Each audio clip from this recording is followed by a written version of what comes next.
A Gênese, de Allan Kardec. Capítulo 15. Os milagres do Evangelho. 1. Superioridade da natureza de Jesus. Os fatos que o Evangelho relata e que foram até hoje considerados milagrosos pertencem, na sua maioria, à ordem dos fenômenos psíquicos, isto é, dos que têm como causa primária as faculdades e os atributos da alma.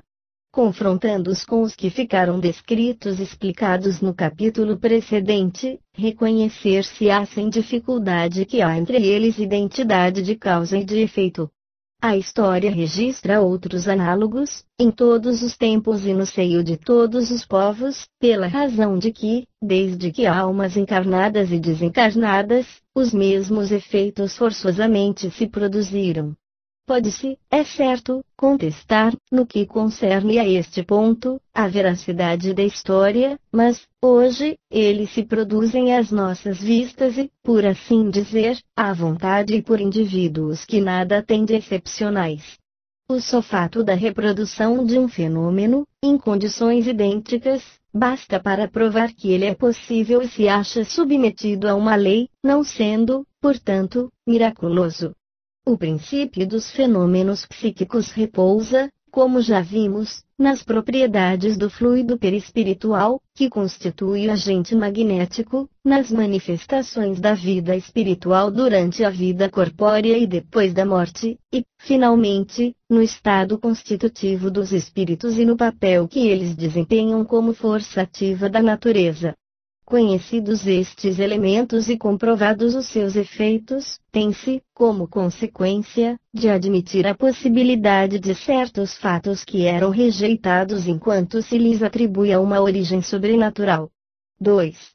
Sem nada prejulgar quanto à natureza do Cristo, natureza cujo exame não entra no quadro desta obra, considerando-o apenas um espírito superior, não podemos deixar de reconhecê-lo um dos de ordem mais elevada e colocado, por suas virtudes, muitíssimo acima da humanidade terrestre. Pelos imensos resultados que produziu, a sua encarnação neste mundo forçosamente há de ter sido uma dessas missões que a divindade somente a seus mensageiros diretos confia, para cumprimento de seus desígnios. Mesmo sem supor que ele fosse o próprio Deus, mas unicamente um enviado de Deus para transmitir sua palavra aos homens, seria mais do que um profeta, porquanto seria um Messias divino. Como homem, tinha organização dos seres carnais, porém, como espírito puro, desprendido da matéria, havia de viver mais da vida espiritual, do que da vida corporal, de cujas fraquezas não era passível. A sua superioridade com relação aos homens não derivava das qualidades particulares do seu corpo, mas das do seu espírito, que dominava de modo absoluto a matéria e da do seu perispírito, tirado da parte mais quintessenciada dos fluidos terrestres, capítulo 14, número 9. Sua alma, provavelmente, não se achava presa ao corpo, senão pelos laços estritamente indispensáveis. Constantemente desprendida, ela de certo lhe dava dupla vista, não só permanente, como de excepcional penetração e superior de muito a que de ordinário possuem os homens comuns. O mesmo havia de dar-se, nele, com relação a todos os fenômenos que dependem dos fluidos perispirituais ou psíquicos. A qualidade desses fluidos lhe conferia imensa força magnética, secundada pelo incessante desejo de fazer o bem. Agiria como médium nas curas que operava. Poder-se-á considerá-lo poderoso médium curador?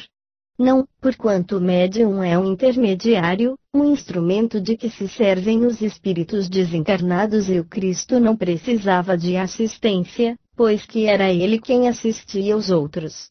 Agia por si mesmo, em virtude do seu poder pessoal, como podem fazer, em certos casos, os encarnados, na medida de suas forças. Que espírito, ao demais, ousaria insuflar-lhe seus próprios pensamentos e encarregá-lo de os transmitir? Se algum influxo estranho recebia, esse só de Deus lhe poderia vir. Segundo definição dada por um espírito, ele era médium de Deus. 3. Sonhos. José, diz o Evangelho, foi avisado por um anjo, que lhe apareceu em sonho e que lhe aconselhou fugisse para o Egito com o menino. São Mateus 2:19-23. Os avisos por meio de sonhos desempenham um grande papel nos livros sagrados de todas as religiões. Sem garantir a exatidão de todos os fatos narrados e sem os discutir, o fenômeno em si mesmo nada tem de anormal, sabendo-se, como se sabe, que, durante o sono, é quando o espírito, desprendido dos laços da matéria, entra momentaneamente na vida espiritual, onde se encontra com os que lhe são conhecidos. É com frequência essa ocasião que os espíritos protetores aproveitam para se manifestar a seus protegidos e lhes dar conselhos mais diretos. São numerosos os casos de avisos em sonho, porém, não se deve inferir daí que todos os sonhos são avisos, nem, ainda menos, que tem uma significação tudo o que se vê em sonho. Cumpre-se incluir entre as crenças supersticiosas e absurdas a arte de interpretar os sonhos, capítulo 14, números 27 e 28. 4. Estrela dos Magos. Diz-se que uma estrela apareceu aos magos que foram adorar a Jesus, que ela lhes ia à frente indicando-lhes o caminho e que se deteve quando eles chegaram. São Mateus 2:1-12. Não se trata de saber se o fato que São Mateus narra é real, ou se não passa de uma figura indicativa de que os magos foram guiados de forma misteriosa ao lugar onde estava o menino. Dado que não há meio algum de verificação, trata-se de saber se é possível um fato de tal natureza. O que é certo é que, naquela circunstância, a luz não podia ser uma estrela. Na época em que o fato ocorreu, era possível acreditar sem que fosse, porquanto então se cria serem as estrelas pontos luminosos pregados no firmamento e suscetíveis de cair sobre a terra, não hoje, quando se conhece a natureza das estrelas. Entretanto, por não ter como causa que lhe atribuíram, não deixa de ser possível o fato da aparição de uma luz com o aspecto de uma estrela. Um espírito pode aparecer sob forma luminosa, ou transformar uma parte do seu fluido perispirítico em foco luminoso. Muitos fatos desse gênero, modernos e perfeitamente autênticos, não procedem de outra causa, que nada apresenta de sobrenatural. Capítulo 14, números 13 e seguintes. 5. Dupla vista. Entrada de Jesus em Jerusalém. Quando eles se aproximaram de Jerusalém e chegaram a Betfagé, perto do Monte das Oliveiras, Jesus enviou 2 de seus discípulos, dizendo-lhes: Ide a essa aldeia que está à vossa frente, lá chegando, encontrareis amarrada uma jumenta e junto dela o seu jumentinho, desamarrai-a e trazei-mos. Se alguém vos disser qualquer coisa, respondei que o Senhor precisa deles e logo deixará que os conduzais.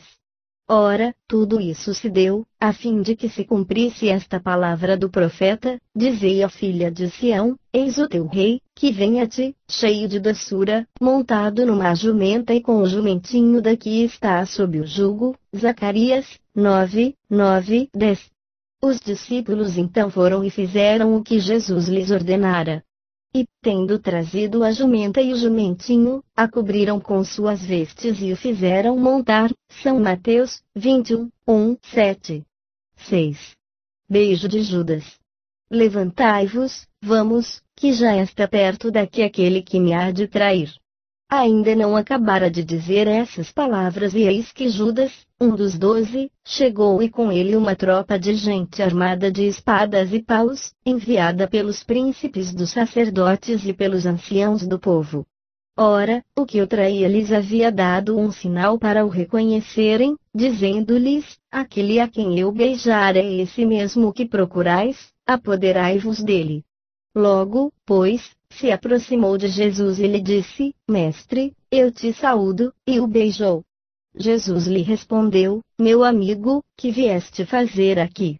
Ao mesmo tempo, os outros, avançando, se lançaram a Jesus e dele se apoderaram. São Mateus 26:46-50. 7. Pesca milagrosa. Um dia, estando Jesus à margem do lago de Genezaré, como a multidão de povo comprimiu-se para ouvir a palavra de Deus, viu ele duas barcas atracadas à borda do lago e das quais os pescadores haviam desembarcado e lavavam suas redes. Entrou numa dessas barcas, que era de Simão, lhe pediu que a afastasse um pouco da margem, e, tendo-se sentado, ensinava o povo de dentro da barca.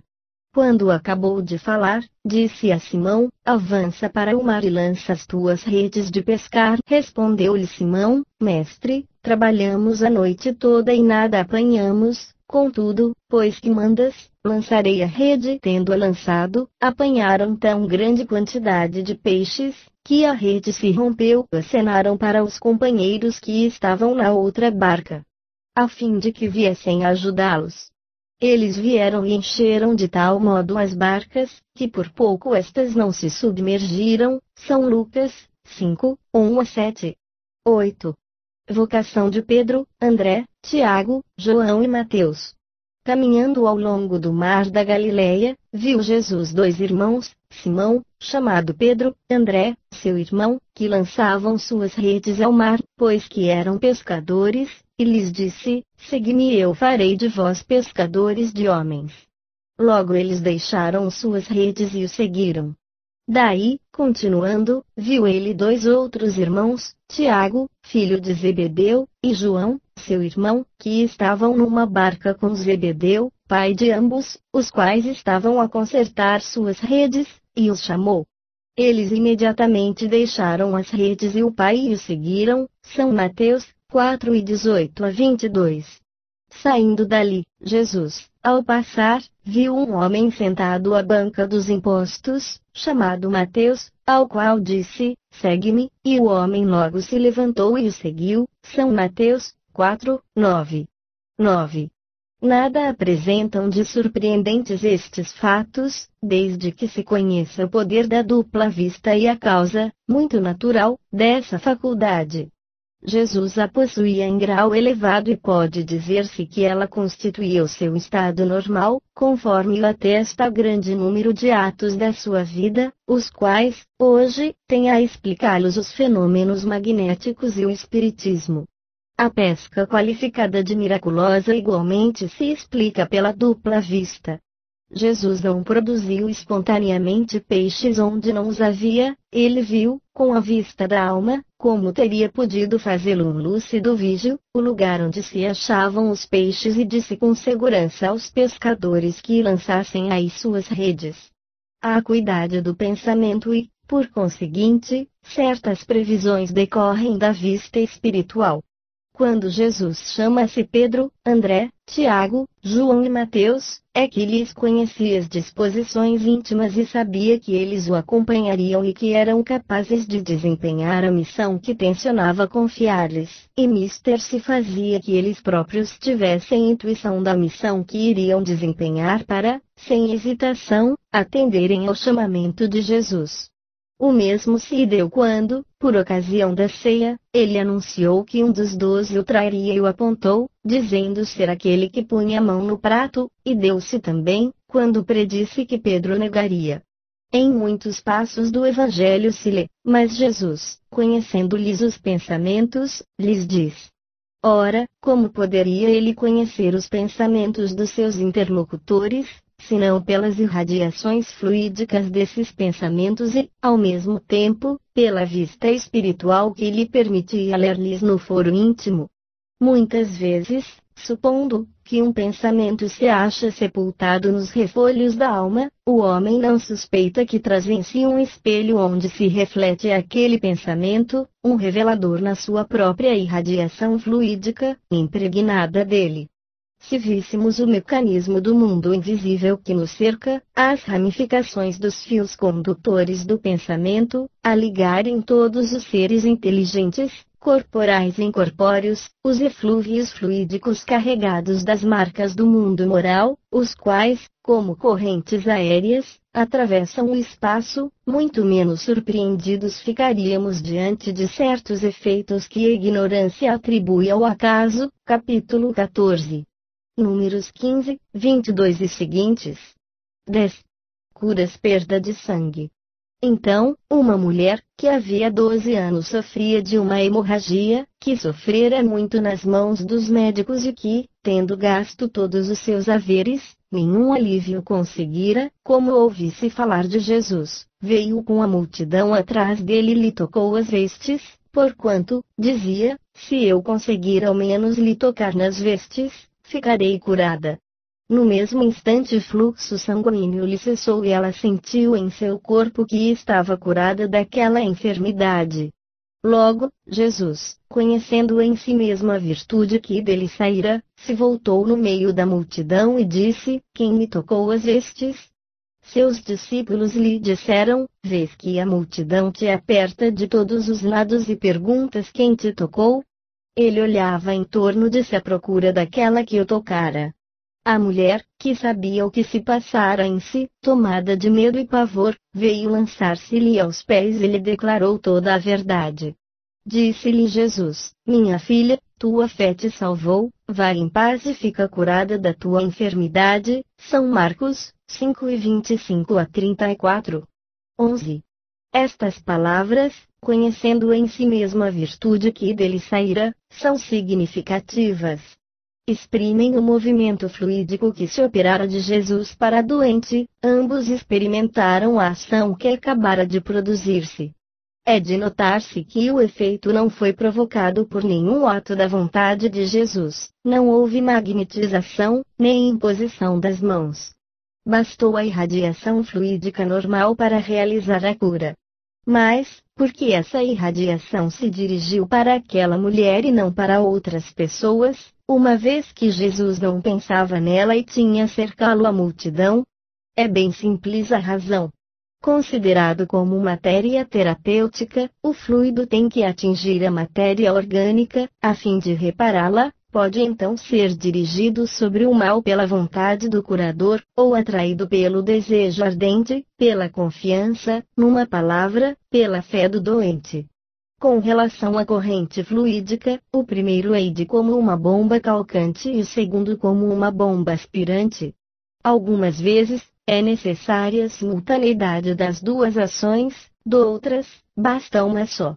O segundo caso foi o que ocorreu na circunstância de que tratamos. Razão, pois, tinha Jesus para dizer: tua fé te salvou. Compreende-se que a fé a que ele se referia não é uma virtude mística, qual entendem muitas pessoas, mas uma verdadeira força atrativa, de sorte que aquele que não a possui opõe à corrente fluídica uma força repulsiva, ou, pelo menos, uma força de inércia, que paralisa a ação. Assim sendo, também, se compreende que, apresentando-se ao curador dois doentes da mesma enfermidade, possam ser curado e outro não.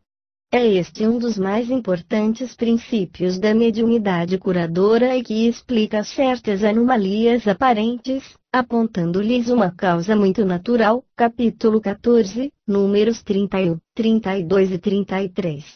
12. Cego de Betsaida. Tendo chegado a Betsaida, trouxeram-lhe um cego e lhe pediam que o tocasse. Tomando o cego pela mão, ele o levou para fora do burgo, passou-lhe saliva nos olhos e, havendo-lhe imposto as mãos, lhe perguntou se via alguma coisa. O homem, olhando, disse: Vejo andar homens que me parecem árvores.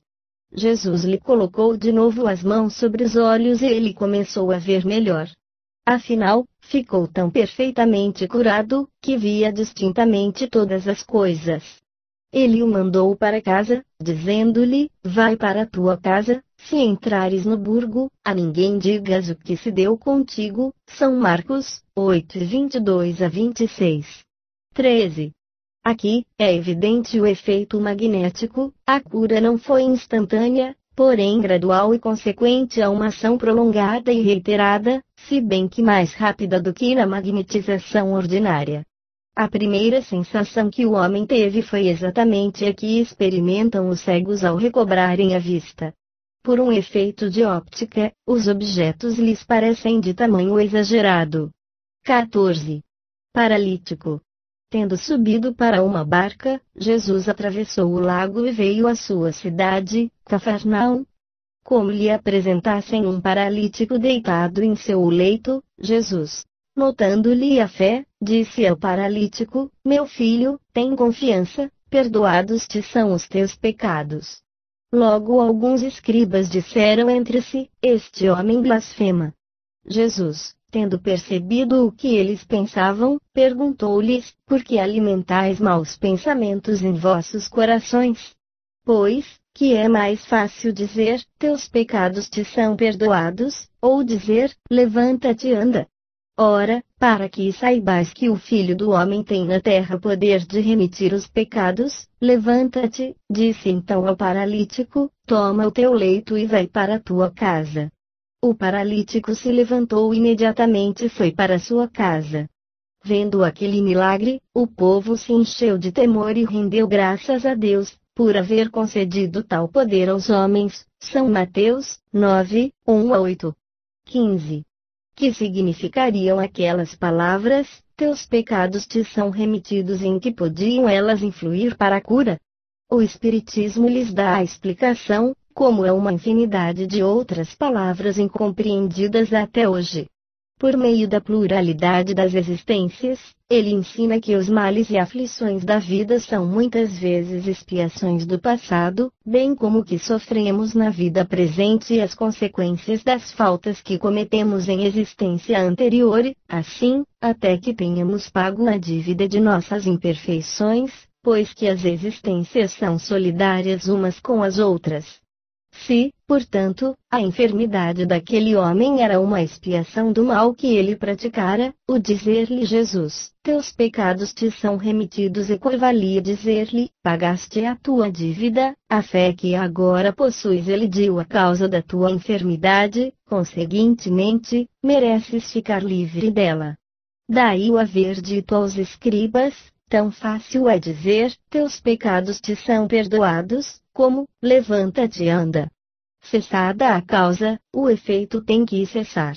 É precisamente o caso do encarcerado a quem se declara, teu crime está expiado e perdoado, o que equivaleria se lhe dizer, pode sair da prisão. 16. Os 10 leprosos.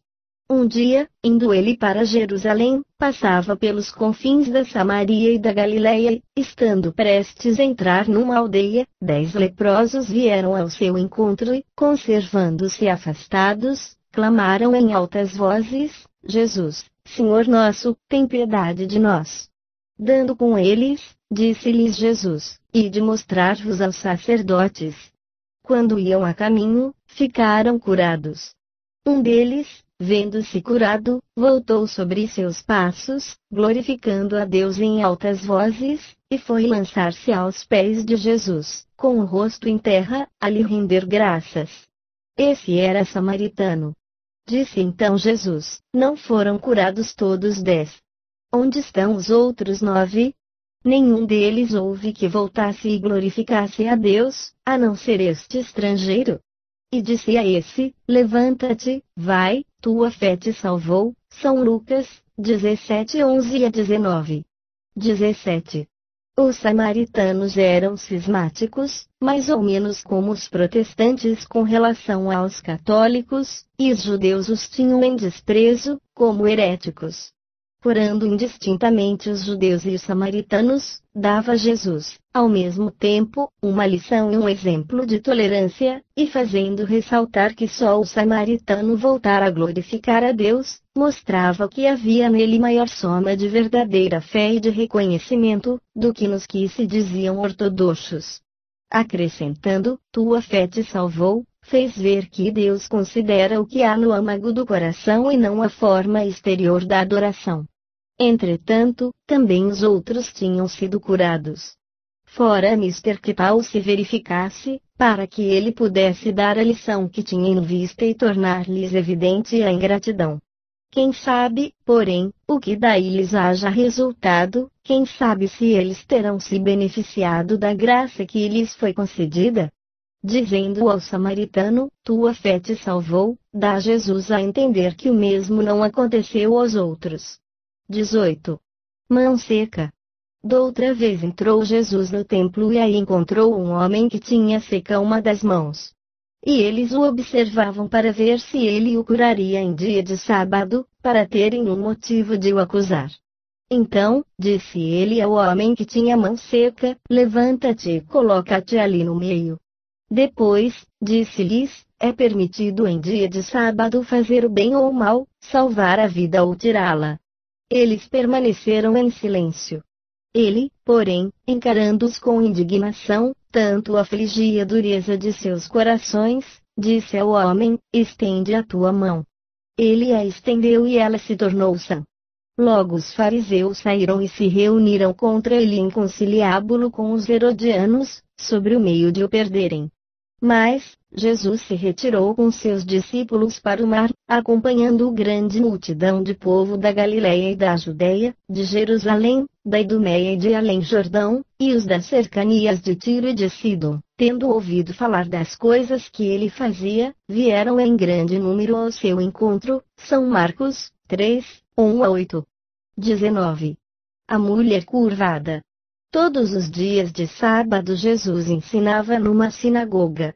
Um dia, viu ali uma mulher possuída de um espírito que a punha doente, havia 18 anos, era tão curvada, que não podia olhar para cima.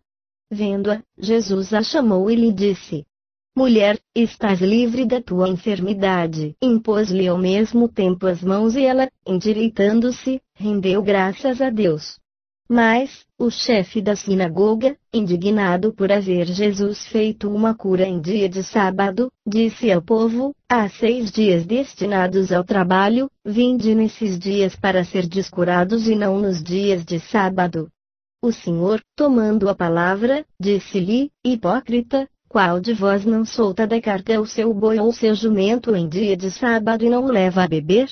Porque então não se deveria libertar, em dia de sábado, dos laços que prendiam esta filha de Abraão, que Satanás conservara atada durante 18 anos? A estas palavras, todos os seus adversários ficaram confusos e todo o povo encantado de vê-lo praticar tantas ações gloriosas. São Lucas 13, 10-17. 20. Este fato prova que naquela época a maior parte das enfermidades era atribuída ao demônio e que todos confundiam, como ainda hoje, os possessos com os doentes, mas em sentido inverso, isto é, hoje, os que não acreditam nos maus espíritos confundem as obsessões com as moléstias patológicas. 21. O paralítico da piscina. Depois disso, tendo chegado a festa dos judeus, Jesus foi a Jerusalém. Ora, havia em Jerusalém a piscina das ovelhas, que se chama em hebreu Betesda, a qual tinha 5 galerias, onde, em grande número, se achavam deitados doentes, cegos, coxos e os que tinham ressecados os membros, todos à espera de que as águas fossem agitadas, porque o anjo do Senhor, em certa época, descia àquela piscina e lhe movimentava a água, e aquele que fosse o primeiro a entrar nela, depois de ter sido movimentada a água, ficava curado, qualquer que fosse a sua doença. Ora, estava lá um homem que se achava doente havia 38 anos. Jesus, tendo visto deitado e sabendo-o doente desde longo tempo, perguntou-lhe: queres ficar curado? O doente respondeu: Senhor, não tenho ninguém que me lance na piscina depois que a água for movimentada, e, durante o tempo que levo para chegar lá, outro desce antes de mim. Disse-lhe Jesus: levanta-te, toma o teu leito e vai-te. No mesmo instante o homem se achou curado e, tomando de seu leito, pôs-se a andar. Ora, aquele dia era um sábado. Disseram então os judeus ao que fora curado: não te é permitido levares o teu leito. Respondeu o homem: aquele que me curou disse: toma o teu leito e anda. Perguntaram-lhe eles então: quem foi esse que te disse: toma o teu leito e anda? Mas, nem mesmo que fora curado sabia quem o curara, porquanto Jesus se retirara do meio da multidão que lá estava. Depois, encontrando aquele homem no templo, Jesus lhe disse: vês que foste curado, não tornes de futuro a pecar, para que te não aconteça coisa pior. O homem foi ter com os judeus e lhes disse que fora Jesus quem o curara. Era por isso que os judeus perseguiam a Jesus, porque ele fazia essas coisas em dia de sábado. Então, Jesus lhes disse: Meu Pai não cessa de obrar até ao presente, eu também obro incessantemente. São João 5, 1-17. 22. Piscina, da palavra latina piscis, peixe, entre os romanos, eram chamados os reservatórios ou viveiros onde se criavam peixes. Mais tarde, o termo se tornou extensivo aos tanques destinados a banhos em comum. A piscina de Betesda, em Jerusalém, era uma cisterna, próxima ao templo, alimentada por uma fonte natural, cuja água parece ter tido propriedades curativas. Era, sem dúvida, uma fonte intermitente que, em certas épocas, jorrava com força, agitando a água. Segundo a crença vulgar, esse era o momento mais propício às curas. Talvez que, na realidade, ao brotar da fonte a água, mais ativas fossem as suas propriedades, ou que a agitação que o jorro produzia na água fizesse vir à tona vaza salutar para algumas moléstias. Tais efeitos são muito naturais e perfeitamente conhecidos hoje, mas, então, as ciências estavam pouco adiantadas e a maioria dos fenômenos incompreendidos se atribuíam uma causa sobrenatural. Os judeus, pois, tinham a agitação da água como devida à presença de um anjo e tanto mais fundadas lhes pareciam essas crenças, quanto viam que, naquelas ocasiões, mais curativa se mostrava a água. Depois de haver curado aquele paralítico, disse-lhe Jesus: Para o futuro não tornes a pecar, a fim de que não te aconteça coisa pior. Por essas palavras, deu-lhe a entender que a sua doença era uma punição e que, se ele não se melhorasse, poderia vir a ser de novo punido e com mais rigor. Doutrina essa inteiramente conforme a do Espiritismo. 23. Jesus como que fazia questão de operar suas curas em dia de sábado, para ter ensejo de protestar contra o rigorismo dos fariseus no tocante à guarda desse dia. Queria mostrar-lhes que a verdadeira piedade não consiste na observância das práticas exteriores e das formalidades, que a piedade está nos sentimentos do coração. Justificava-se, declarando: Meu Pai não cessa de obrar até ao presente, eu também obro incessantemente. Quer dizer, Deus não interrompe suas obras, nem sua ação sobre as coisas da natureza, em dia de sábado. Ele não deixa de fazer que se produza tudo, quanto é necessário à vossa alimentação e à vossa saúde. Eu lhe sigo exemplo. 24. Cego de nascença. Ao passar, viu Jesus um homem que era cego desde que nascera, e seus discípulos lhe fizeram esta pergunta: Mestre, foi pecado desse homem, ou dos que o puseram no mundo, que deu causa a que ele nascesse cego? Jesus lhes respondeu: Não é por pecado dele, nem dos que o puseram no mundo, mas, para que nele se patenteiem as obras do poder de Deus. É preciso que eu faça as obras daquele que me enviou, enquanto é dia, vem depois a noite, na qual ninguém pode fazer obras. Enquanto estou no mundo, sou a luz do mundo. Tendo dito isso, cuspiu no chão e, havendo feito lama com a sua saliva, ungiu com essa lama os olhos do cego, e lhe disse: Vai lavar-te na piscina de Siloé, que significa enviado. Ele foi, lavou-se e voltou vendo claro. Seus vizinhos e os que o viam antes a pedir esmolas diziam: Não é este o que estava sentado e pedia esmola? Uns respondiam: É ele, outros diziam: Não, é um que se parece com ele. O homem, porém, lhes dizia: Sou eu mesmo. Perguntaram-lhe então: Como se te abriram os olhos? Ele respondeu: Aquele homem que se chama Jesus fez um pouco de lama e passou nos meus olhos, dizendo: Vai à piscina de Siloé e lava-te. Fui, lavei-me e vejo. Disseram-lhe: Onde está ele? Respondeu o homem: Não sei. Levaram então aos fariseus o homem que estivera cego. Ora, fora num dia de sábado que Jesus fizera aquela lama e lhe abrira os olhos. Também os fariseus o interrogaram para saber como recobrar a vista. Ele lhes disse: Ele me pôs lama nos olhos, eu me lavei e vejo. Ao que alguns fariseus retrucaram: esse homem não é enviado de Deus, pois que não guarda sábado.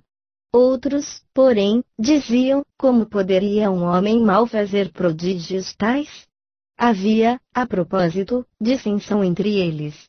Disseram de novo ao que fora cego: e tu, que dizes desse homem que te abriu os olhos? Ele respondeu: digo que é um profeta. Mas, os judeus não acreditaram que aquele homem houvesse estado cego e que houvesse recobrado a vista, enquanto não fizeram vir o pai e a mãe dele, e os interrogaram assim: é este o vosso filho, que dizeis ter nascido cego? Como é que ele agora vê? O pai e a mãe responderam: sabemos que esse é nosso filho que nasceu cego, não sabemos, porém, como agora vê, tampouco sabemos quem lhe abriu os olhos. Interrogai-o, ele já tem idade, que responda por si mesmo. Seu pai e sua mãe falavam desse modo, porque temiam os judeus, visto que estes já haviam resolvido em comum que quem quer que reconhecesse a Jesus como sendo o Cristo seria expulso da sinagoga. Foi o que obrigou o pai e a mãe do rapaz a responderem: ele já tem idade, interrogai-o. Chamaram segunda vez o homem que estivera cego e lhe disseram: glorifica a Deus, sabemos que esse homem é um pecador. Ele lhes respondeu: se é um pecador, não sei, tudo o que sei é que estava cego e agora vejo. Tornaram a perguntar-lhe: que te fez ele, como te abriu os olhos?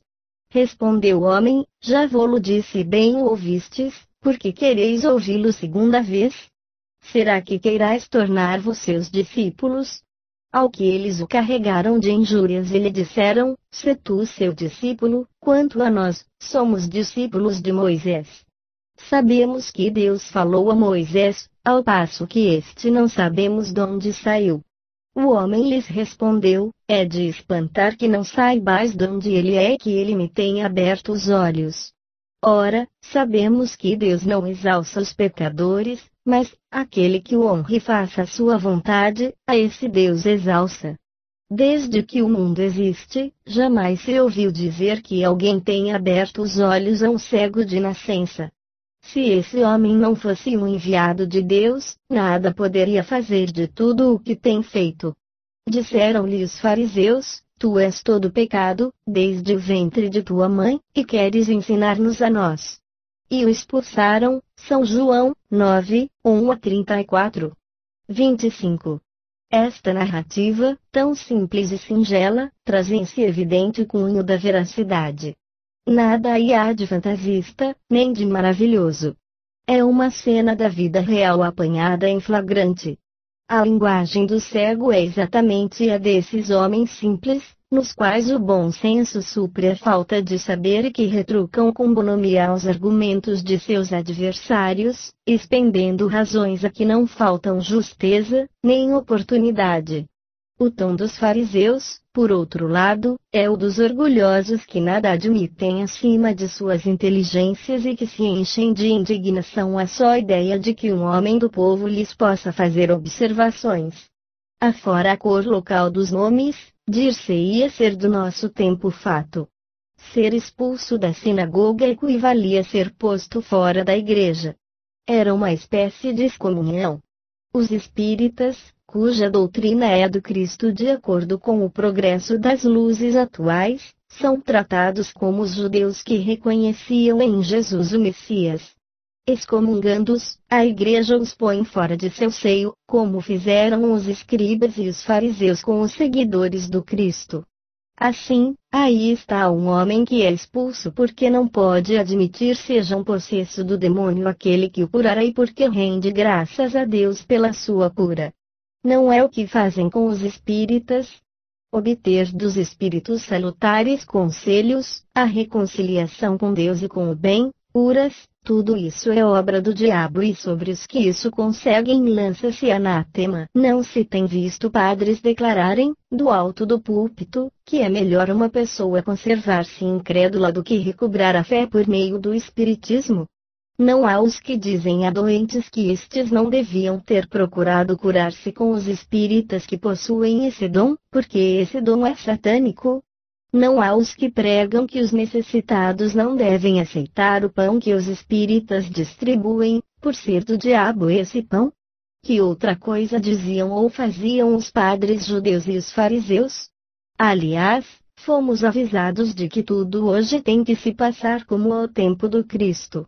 A pergunta dos discípulos: foi algum pecado deste homem que deu causa que ele nascesse cego? Revela que eles tinham a intuição de uma existência anterior, pois, do contrário, ela careceria de sentido, visto que um pecado somente pode ser causa de uma enfermidade de nascença, se cometido antes do nascimento, portanto, numa existência anterior. Se Jesus considerasse falsa semelhante ideia, ter-lhes-ia dito: como houvera este homem podido pecar antes de ter nascido? Em vez disso, porém, diz que aquele homem estava cego, não por ter pecado, mas para que nele se patenteasse o poder de Deus, isto é, para que servisse de instrumento a uma manifestação do poder de Deus. Se não era uma expiação do passado, era uma provação apropriada ao progresso daquele espírito, porquanto Deus, que é justo, não lhe imporia um sofrimento sem utilidade. Quanto ao meio empregado para a sua cura, evidentemente aquela espécie de lama feita de saliva e terra nenhuma virtude podia encerrar, a não ser pela ação do fluido curativo de que fora impregnada. É assim que as mais insignificantes substâncias, como a água, por exemplo, podem adquirir qualidades poderosas e efetivas, sob a ação do fluido espiritual ou magnético, ao qual elas servem de veículo, ou, se quiserem, de reservatório. 26. Numerosas curas operadas por Jesus. Jesus ia por toda a Galileia, ensinando nas sinagogas, pregando o evangelho do reino e curando todos os langores e todas as enfermidades no meio do povo. Tendo-se a sua reputação espalhado por toda a Síria, traziam-lhe os que estavam doentes e afligidos por dores e males diversos, os possessos, os lunáticos, os paralíticos, e ele a todos curava. Acompanhava-o grande multidão de povo da Galileia, de Decápolis, de Jerusalém, da Judéia e de Além-Jordão, São Mateus, 4:23-25. 27. De todos os fatos que dão testemunho do poder de Jesus, os mais numerosos são, não há contestar, as curas. Queria ele provar dessa forma que o verdadeiro poder é o daquele que faz o bem, que o seu objetivo era ser útil e não satisfazer a curiosidade dos indiferentes, por meio de coisas extraordinárias. Aliviando os sofrimentos, prendia-se as criaturas pelo coração e fazia prosélitos mais numerosos e sinceros, do que se apenas os maravilhasse com espetáculos para os olhos. Daquele modo, fazia-se amado, ao passo que se limitasse ao produzir surpreendentes fatos materiais, conforme os fariseus reclamavam, a maioria das pessoas não teria visto nele senão um feiticeiro, ou um mágico hábil, que os desocupados iriam apreciar para se distraírem. Assim, quando João Batista manda, por seus discípulos, perguntar-lhe se ele era o Cristo, a sua resposta não foi: eu o sou, como qualquer impostor houvera podido dizer. Tampouco lhes fala de prodígios, nem de coisas maravilhosas, responde-lhe simplesmente: ide dizer a João, os cegos veem, os doentes são curados, os surdos ouvem, o evangelho é anunciado aos pobres. O mesmo era que dizer: reconhecei-me pelas minhas obras, julgai da árvore pelo fruto, porquanto era esse o verdadeiro caráter da sua missão divina. 28. O Espiritismo, igualmente, pelo bem que faz é que prova sua missão providencial. Ele cura os males físicos, mas cura, sobretudo, as doenças morais, e são esses os maiores prodígios que lhe atestam a procedência.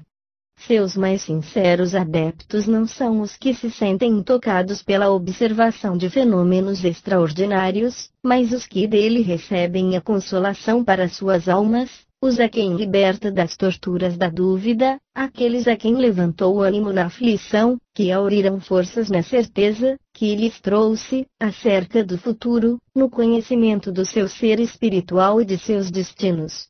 Esses os de fé inabalável, porque sentem e compreendem. Os que no espiritismo unicamente procuram efeitos materiais, não lhe podem compreender a força moral.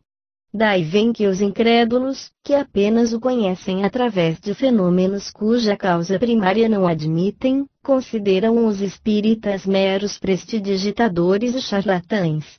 Não será, pois, por meio de prodígios que o espiritismo triunfará da incredulidade, será pela multiplicação dos seus benefícios morais. Porquanto, se é certo que os incrédulos não admitem os prodígios, não menos certo é que conhecem, como toda gente, o sofrimento e as aflições e ninguém recusa alívio e consolação. 29. Possessos. Vieram em seguida a Cafarnaum Jesus, entrando primeiramente, em dia de sábado, na sinagoga, os instruía. Admiravam-se da sua doutrina, porque ele os instruía como tendo autoridade, não como os escribas. Ora, achava-se na sinagoga um homem possesso de um espírito impuro, que exclamou: que há entre ti nós, Jesus de Nazaré? Vieste para nos perder? Sei quem és o Santo de Deus. Jesus, porém, falando-lhe ameaçadoramente, disse: cala-te e sai desse homem. Então, o espírito impuro, agitando o homem em violentas convulsões, saiu dele. Ficaram todos tão surpreendidos que uns aos outros perguntavam: que é isto? Que nova doutrina é esta? Ele dá ordem com império, até aos espíritos impuros, e estes lhe obedecem. São Marcos 1:21-27. 30. Tendo ele saído, apresentaram-lhe um homem mudo, possesso do demônio. Expulso o demônio, o mudo falou e o povo, tomado de admiração, dizia: jamais se viu coisa semelhante em Israel. Mas os fariseus, ao contrário, diziam: é pelo príncipe dos demônios que ele expele os demônios. São Mateus 9:32-34. 31. Quando ele foi vindo ao lugar onde estavam os outros discípulos, viu em torno destes uma grande multidão de pessoas e muitos escribas que com eles disputavam. Logo que deu com Jesus, todo o povo se tomou de espanto e temor e correram todos a saudá-lo. Perguntou ele então: sobre que disputáveis em assembleia? Um homem, do meio do povo, tomando a palavra, disse: Mestre, trouxe-te meu filho, que está possesso de um espírito mudo. Em todo lugar onde dele se apossa, atira-o por terra e o menino espuma, rilha os dentes e se torna todo seco. Pedi a teus discípulos que o expulsassem, mas eles não puderam. Disse-lhes Jesus: ó, gente incrédula, até quando estarei convosco? Até quando vos suportarei? Trazei-mo. Trouxeram-lhe, ainda não havia ele posto os olhos em Jesus, e o espírito entrou a agitá-lo violentamente. Ele caiu no chão e se pôs a rolar espumando. Jesus perguntou ao pai do menino: desde quando isto lhe sucede? Desde o pequenino, diz o pai. E o espírito tem lançado, muitas vezes, ora água, ora ao fogo, para fazê-lo perecer. Se alguma coisa puderes, tem compaixão de nós e socorre-nos. Respondeu-lhe Jesus: se puderes crer, tudo é possível àquele que crê. Logo exclamou o pai do menino, banhado em lágrimas: Senhor, creio, ajuda-me na minha incredulidade. Jesus, vendo que o povo acorria em multidão, falou em tom de ameaça ao espírito impuro, dizendo-lhe: espírito surdo e mudo, sai desse menino e não entres mais nele. Então, o espírito, soltando grande grito e agitando o menino em violentas convulsões, saiu, ficando como morto o menino, de sorte que muitos diziam que ele morrera. Mas Jesus, tomando-lhe as mãos e amparando, fê-lo levantar-se. Quando Jesus voltou para casa, seus discípulos lhe perguntaram, em particular: por que não podemos nós expulsar esse demônio? Ele respondeu: os demônios desta espécie não podem ser expulsos senão pela prece e pelo jejum. São Marcos 9:13-28. 32.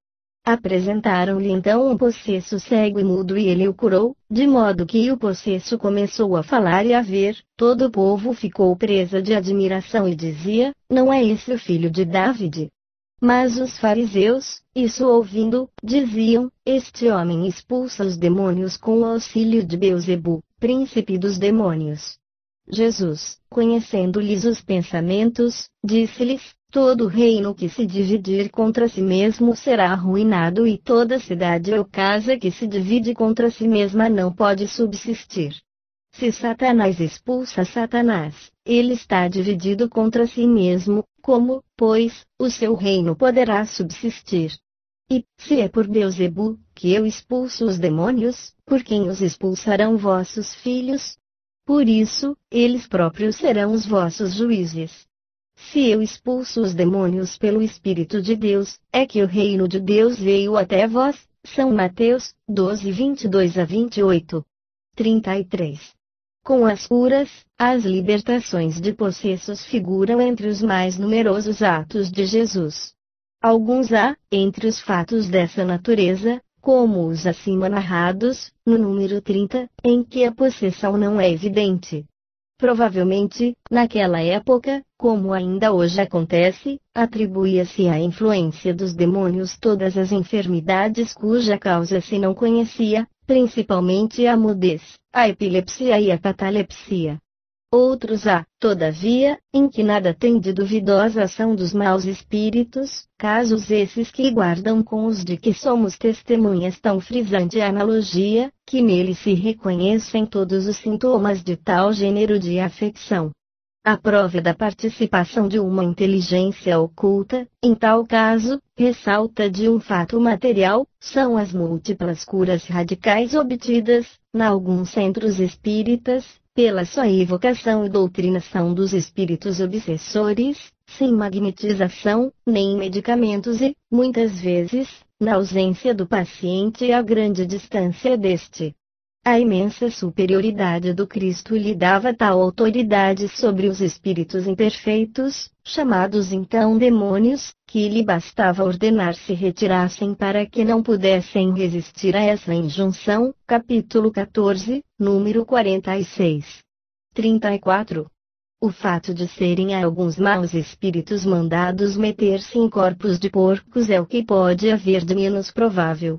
Aliás, seria difícil explicar a existência de tão numeroso rebanho de porcos num país onde esse animal era tido em horror e nenhuma utilidade oferecia para alimentação. Um espírito, porque mau, não deixa de ser um espírito humano, embora tão imperfeito que continue a fazer mal, depois de desencarnar, como fazia antes, e é contra todas as leis da natureza que lhe seja possível fazer morada no corpo de um animal.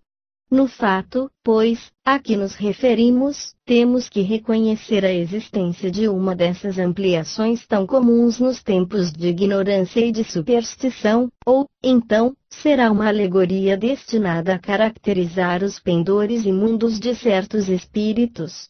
35. Parece que, ao tempo de Jesus, eram em grande número, na Judeia, os obsidiados e os possessos, donde a oportunidade que ele teve de curar a muitos. Sem dúvida, os espíritos maus haviam invadido aquele país e causado uma epidemia de possessões. Capítulo 14, número 49. Sem apresentarem caráter epidêmico, as obsessões individuais são muitíssimo frequentes e se apresentam sob os mais variados aspectos que, entretanto, por um conhecimento amplo do espiritismo, facilmente se descobrem.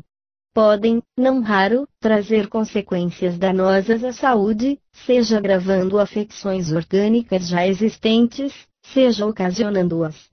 Um dia, virão a ser, incontestavelmente, arroladas entre as causas patológicas que requerem, pela sua natureza especial, especiais meios de tratamento.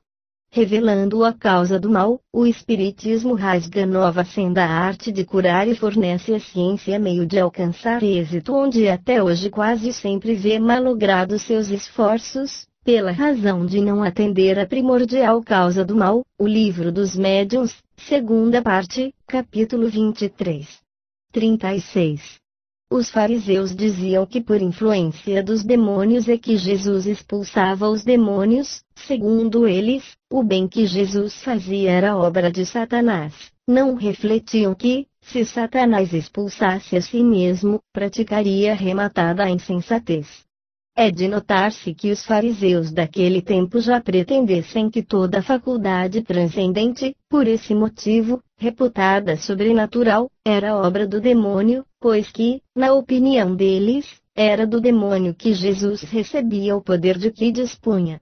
É esse mais um ponto de semelhança daquela com a época atual, e tal doutrina é ainda a que a Igreja procura fazer que prevaleça hoje, contra as manifestações espíritas. Início da nota da editora.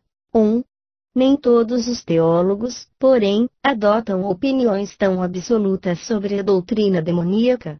Aqui está uma cujo valor o clero não pode contestar, emitida por um eclesiástico, Monsenhor Frei Sinos, bispo de Hermópolis, na seguinte passagem das suas conferências sobre a religião, tomo 2, página 341, Paris, 1825. Se Jesus operasse seus milagres pelo poder do demônio, este houvera trabalhado pela destruição do seu império e teria empregado contra si próprio o seu poder. Certamente, um demônio que procurasse destruir o reinado do vício para implantar o da virtude, seria um demônio muito singular. Eis porque Jesus, para repelir a absurda acusação dos judeus, lhes dizia: se opero prodígios em nome do demônio, o demônio está dividido consigo mesmo, trabalha, conseguintemente, por se destruir a si próprio, resposta que não admite réplica. É precisamente o argumento que os espíritas opõem aos que atribuem ao demônio os bons conselhos que os espíritos lhes dão. O demônio agiria então como um ladrão profissional que restituísse tudo o que houvesse roubado e exortasse os outros ladrões a se tornarem pessoas honestas. Fim da nota da editora.